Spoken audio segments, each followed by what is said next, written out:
Sabe aquelas grandes histórias, tipo de filme, que prendem a gente do começo ao fim? Se a gente parar pra pensar, elas parecem muito com a nossa vida, né? E tem um motivo pra isso. No fundo, todas essas histórias são sobre a mesma coisa: uma jornada. Uma jornada cheia de desafios, de reviravoltas e, com sorte, de um propósito que guia a gente no meio do caos. Então, a nossa conversa hoje vai seguir exatamente essa trilha.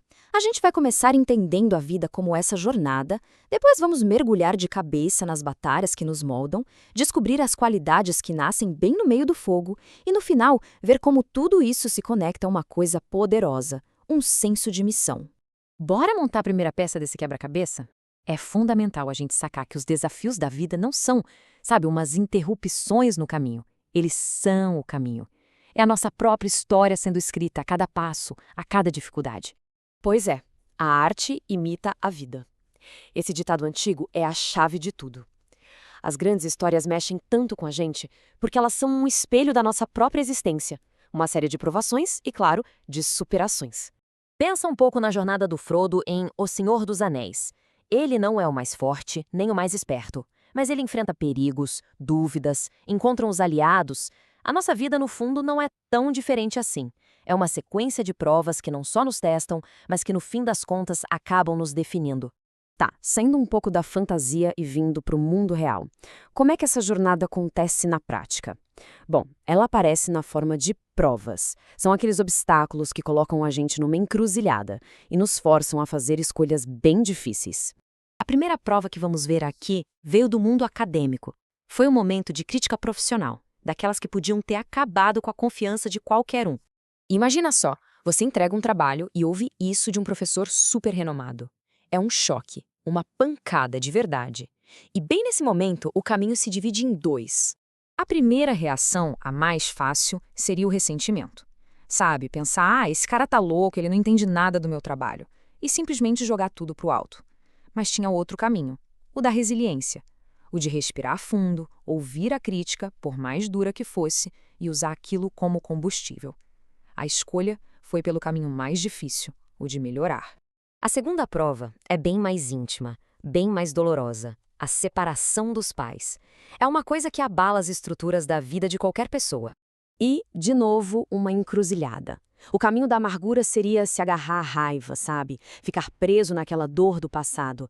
Mas o outro caminho, o da compreensão, era uma jornada em si. Era sobre aprender a ver os pais não como figuras perfeitas, mas como seres humanos, com suas próprias falhas, suas próprias histórias.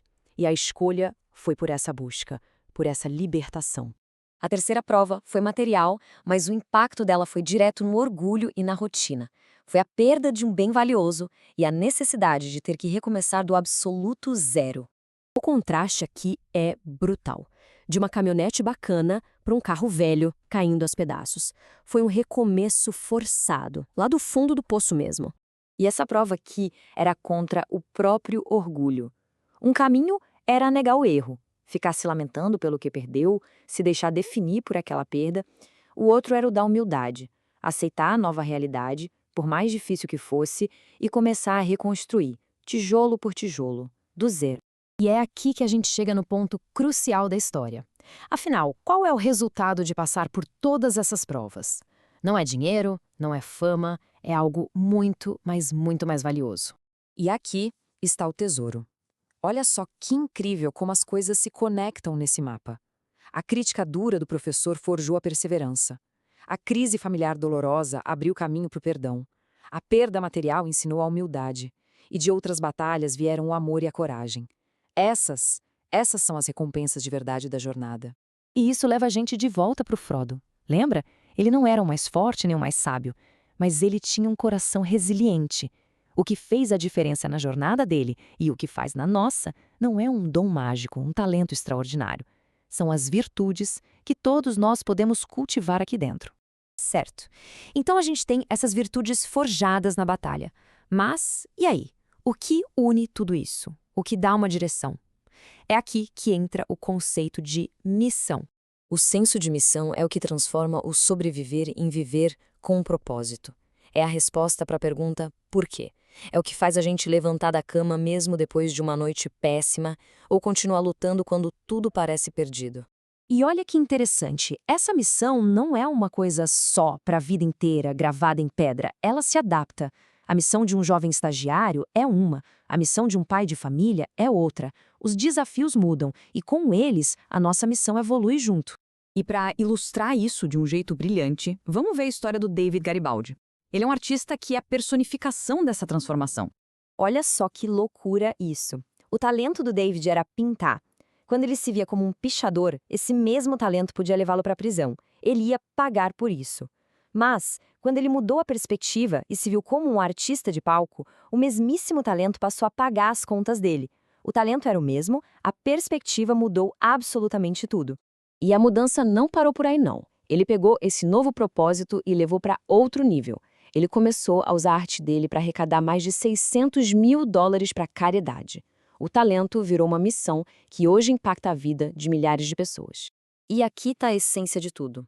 A virada de chave mais rápida na vida de alguém não vem de uma mudança de fora, mas sim de uma mudança interna.